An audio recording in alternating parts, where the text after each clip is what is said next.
Bonjour and welcome to all of you comic book geeks, readers and collectors, of which out of those three, I suppose, really, you've got to be all three to be wanting to watch this review of this week's latest comics. The top 10, of which I'm going to do a deep dive on 5.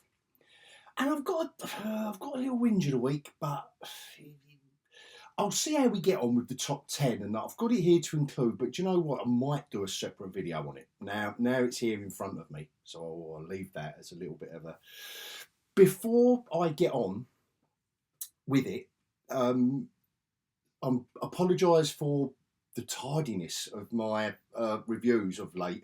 First of all, it was my birthday. I think I've missed a whole month's worth of reviews. So sorry for that, guys, if you have been missing me, and I hope there are a few of you that have. That because my birthday, I was away on holiday, and the best excuse of all, a few days ago, I become a granddad for the first time. Yes. So obviously there, and that is my first one, my first grandson, called Sonny. So that is why I've kind of had not been around as much as I should have been. So I do apologise for that. But welcome if you are a new viewer to my channel. I know there's a few of you coming over from Threads.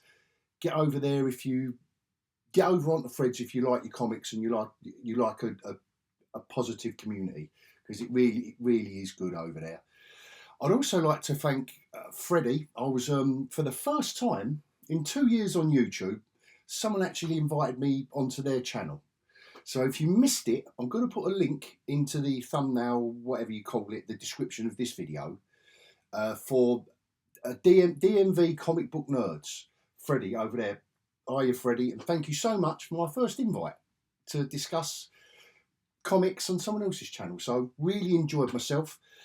And anyway, shall we get on with this week's top 10? Right at the end of the video, by the way, if you are new, is cover of the week. So, sorry, I'm a bit rusty, aren't I? Like, I'm all over the shop, just to let you know what's going on. At the end of this video, just for a bit of fun, we're going to do cover of the week. Imagining if we just had pocket money enough for one comic, and what would draw us in. You know, that comic, like the tractor beam, what a good comic cover should be. We're going to do that for a bit of fun at the end. So yeah, top 5. I'm going to do my book of the week, and but I'm going to do a top 10. But I'm going to do a deep dive on the top 5, including my book of the week. So let's get on with it. Now, my top 5. This has been in my top 5 before. This is the issue 10. Yeah, this brings this kind of. I think this brings it to the. Yeah, this kind of. Yeah, it did bring it to an end, didn't it? Yeah. It brings this kind of, I'm just trying to, no, it doesn't bring it to an end. Somehow I thought this was bringing the Wonder Woman at the moment. Somehow this felt like, but what it is, it's a team up. But anyway, really enjoyed it. Tom King, I've kind of started enjoying this comic more and more and more. And this was a light-hearted one, which I enjoyed seeing Tom King do. Because I'm not the biggest fan of Tom King, it was nice to see him not as straight-laced as he is. This book continues to be absolutely stonk. It's just light-hearted fun. It's just a great comic, great read, great character, great art, and Jeff Johns again. Not that he's the most like a real serious writer like Tom King, and I don't mean serious in a patronising way. I mean, you know, like po-faced, like Tom King does very serious subjects and very serious storylines. So does Jeff Johns, but he's really having a ball with that one. And me as a reader, I am as well. Another one here, Spurrier seems to be really enjoying himself playing around with John Constantine as a character. That's really good. I get a hitchhiker this month. Helen of Wyndhorn continues to be, and I've just got to show the artwork. That's why it's in the deep dive. The storyline is unwinding slowly, but in each issue has kind of dropped us another lot of information to to further the story. And this, now I missed reviewing issue 3 of this, and it was issue 3 last month that absolutely shot this book up. Obviously, I've been enjoying it. Otherwise, I wouldn't have bought issue 3 and now issue 4. But issue 3 turned this book from just replacing humans with animal characters and telling an allegorical story into something very, very special. The creators on that, including Jesse Lonergan, I've got it right, yay! Jesse Lonergan, and anyway, I'm going to have to read the writer's name out, aren't I? But Jesse Lonergan's art suits this style, and he's a mixture of Jeff Darrow and Mobius. No other way to explain it for me. And yeah, get ready. Hornchurch Pitchett Shoat. Hornchurch Pitchett Shoat. The writer on it. They both are weaving a tale of interstellar insanity, which I love. It's a great read. Really is a great read. And so that's my top 5 of I'm going to do a deep dive on. My worthy of a mention, and the also rans. Really enjoyed this. Jason Aaron seems like, again, he's a writer that just does this, without kind of belittling any of these writers that I'm saying, oh, they just do this, just do that. But you know what Jason Aaron does. He does the superhero shtick stuff. It's got the variant because I'm a big fan of Peach Momoko. But just does exactly what it says in the tin. I like all the Duck books. But obviously Uncle Scrooge is top of the tree, and I'm not one of these guys that knows all the Carl Barks history all the way back to Carl Barks. Just enjoyed that as a good read, well drawn, great comic. So I do recommend that, and some old school reprints at the back. So it's a hefty old. I suppose, I didn't even notice the price, but good old Marvel charging $8, even though there's a couple of reprints in there that they can get for nothing. But that's Marvel for you, isn't it? Doctor Strange, still part of the Blood Hunt tie-in. Generally, the Blood Hunt tie-in has been good. I'm not buying every issue of everything. I get Doctor Strange every month, and I've been enjoying McKay and Pasquale Ferry on the artwork. I've been enjoying their run, and there's a couple of things pre-Blood Hunt that they've kind of set up for this issue with Doctor Strange's brother. So this wrapped up, and we didn't expect that one. So a very, very worthy end to, and the other one as well. Obviously, this is the one hand, and what's the other one called? Six fingers or something. So yes. Again, Briar. I don't know if I've done this last month or skipped an issue, but this is back after a bit of a break because Campbell and Lynn's obviously a bit like Wes Craig on Kaya. They will do a storyline, and to keep consistency, they will just say, guys, we're taking 2 months to catch up, get all our ducks in a row, art-wise, etc., production-wise, and they bring and Briar. But I've got to say, Briar did seem to be away for a long while. But he's very, very. It's worth picking this one if you like your fantasy, and again, but with a lightness of touch. I've got to say, Christopher Cantwell, he's weaving a nice little fantasy yarn there, definitely. And as always, you're lucky, guys, that you don't get me do a deep dive on this every month. I can't believe how consistently great. Well, I can believe because it's Mark Waid. And with Dan Mora on the artwork, this 28 issues in now. And I know he's on Absolute Power in the Dan. I hope it will just be a break from World's Finest. I don't know because I'm not the biggest DC fans, and I try not to look into too much spoilery stuff. ahead of the game, apart from just ordering a few comics from the local comic book shop. So I won't do any whinge. I might do a separate video, or might do it next week. You know, it can wait, can't it? Let's keep it happy, guys, because I'm happy to be back after a month. So please join me after the scroll. If that little preamble whetted your appetite, join me after the scroll for my deep dive on the top 5 and cover of the week.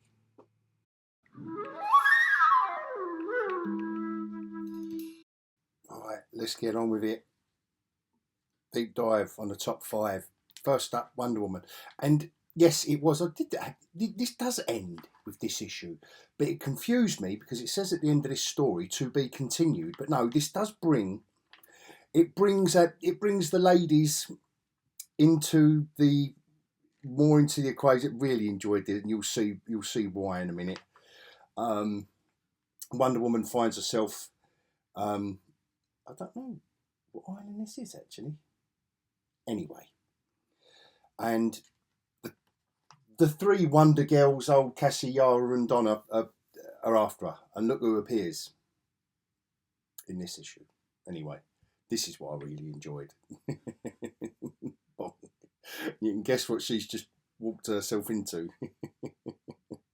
Anyway, so they do make fun of the fact that, and then we've got obviously Cheetah attacking, but as always, glorious artwork by Daniel Sampere.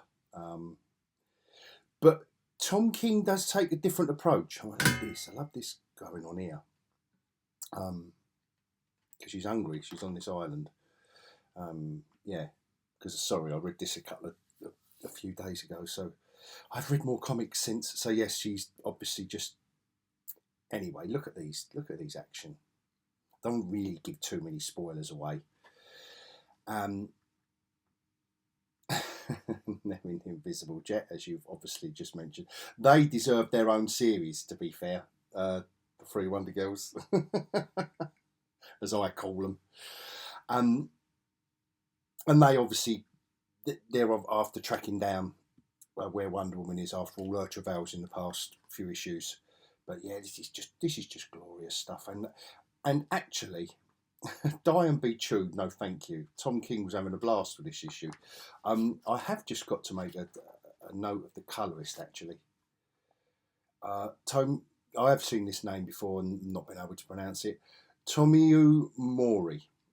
Excellent work on this. Look how beautiful that is, colour-wise. I mean, I don't know how much of this would have been advised from Sampere, but what a beautiful colouring job. The clouds and stuff and all that. I really, really did, and you know, not pity. You know, you pitied me. No, hope and love. Excellent. It just that epitomises for me Wonder Woman and why you know, this comic was absolutely superb for you. And she collapses, and you know, we're back to the girls again.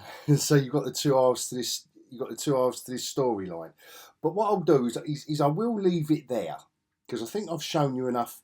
And again, look how glorious that artwork and colouring is. Beautiful stuff. That beautiful stuff. And I know Tom King does divide. He does divide opinion with this book, but he's got me on board. He didn't get me on board straight away. I will say that. But I've got, you know, I am. Well, it's in my top 5, so I can't say any better than that. And this is firmly in my top 5. Obviously, with great artwork from Brian Hitch. And Jeff Johns just going for it, as far as I'm concerned. This would make a great... So he's been... If you read issue 2, by the way, there'll be spoilers here on all these top 5, so please beware. If you haven't read issue 2, you'll know that he's been cut by this mysterious axe. And they've tracked down a friend of Simon's, and he's met up with Einstein. And so the story, you know, he's just that this would make a great movie in the vein. There's a love interest here that's being introduced. I think there might be going to be something going on with these two in the future. I think otherwise they, you know, because she's kind of being introduced. last issue and this issue. So Einstein finds a secret lair. They're just basically looking for clues to cure Simon of this wound, because obviously he's been immortal for 200 years. Nothing can hurt him. Anyway, the people, I just love the way they've done this, as they find this magic book, and bang, we don't know what's going on until the boys turn up that are after them. So it's an extended chase scene now, really, and how Jeff writes it. They've dropped in this secret lair they found. They drop these beans, and all the trees start growing from these beans. These massive apple trees. Johnny Appleseed was the owner of them all. Anyway, and then, like I say, they jump on this horse and cart, and away they go along. Einstein's trying to read the magic book while Simon's driving over all the cobblestones, to find a spell. They're shooting at all the barrels. The guys behind with the rifles. Look, great. Brian Hitch, great stuff. And oops, the magic doesn't work as intended. And I like the way they started this off with no horses were harmed during this incident, as if like it is a movie. But anyway, that just a little flavour of the romp that is this book. And just quickly, I will show you that wonderful wraparound cover. These guys on Ghost Machine, for me, are doing quality work on all three titles: Rook, Redcoat, and Geiger. Recommend them all, guys, if you can pick them up. Next up, Hellblazer. I think this is only going to be going on for 12 issues, which is a real shame. This should just be ongoing. There are enough horror stories around to make John Constantine a monthly character, in my opinion. But in the meanwhile, I am enjoying Spurrier on this, and is it Aaron Campbell? Aaron Campbell on the artwork. Yes. Look at this stuff, and again, the colouring is superb. You've got Swamp Thing in here. You've got Dream. You've got Constantine. You've got his band of characters on the bus. Here's Dream. So, what is there not to love? And they pick up a hitchhiker. Dream gives them a clue as to he might be an emissary. So they have to put up with him. He's a particular character. Let me just say that. Artwork wise, Campbell's art suits this superbly. It's not a great, I can't, like I think I've said with an issue or two before, there's not really a lot for me to show you, because this isn't exactly action packed or widescreen action like Brian Hitch with Redcoat, or superhero action with Wonder Woman. Nevertheless, I do think this is a stellar art job. It's a good pairing for this character. Definitely it's a great pairing. I like the stuff like this, how that was done, and it's spot on. The art for me, you just never lose where you are and what's going on. So, no, great stuff. Great stuff. Another recommend is, Hellblazer hasn't been that good for a long, long while. This is just simply a beautiful book. More Tom King on the writing. I know this is a picture of a picture. It's a painting they're talking about in the story, but nevertheless, Bilquis Evely's artwork is just a glory to behold. It really is. I'm not sure if I would be as interested in this story if it was a bit like more of a mundane, like run-of-the-mill artist, but with Evely doing this kind of stuff, you just can't help get drawn into this fantasy story. And in this issue, like I say, spoilers, everyone, spoilers. They go beyond the realm of the mansion that she's been stuck in for 2 issues. And now we're getting drawn into the wider world of her Is it her uncle or her granddad? I forget now. Anyway, and so the story goes on. Again, another note for the beautiful colouring. Sorry guys, I keep going backwards and forwards. Who's doing the colouring? Oh no, it's Matthias Lopez. I think that's a name I've mentioned before as well. Nevertheless, you know, who would have put, I know it's a fantasy realm, but who would have put this kind of lilac colour in with these oranges and yellows? Love it. Love it, just to give it a look at that. Come on guys, now that if this isn't, and again I've pointed this out with Evely's work before, look at the detail here in all this artwork. It is absolutely stunning stuff. And I'm glad she kind of takes her time and she's not on a monthly book. You know, she's just on these books that come out sporadically, because it must take her ages. But it's worth it to get stuff like this. You know, more, like I say, without trying to be too spoilery. Again, a great book. Oh, excuse me. And book of the week, guys. I mean, it could have been Wonder Woman. It could have been Helen of Wyndhorn. But this for me, this is the one that nailed it. Last issue, it really did. I don't know, it just went somewhere unexpected. And the story is, if you aren't reading this or you're stacking it up to read every issue, then, you know, spoiler alert. So the story is of these three, they're on a quest. Basically, the quest started in issue 1, 2, on an alien prison world.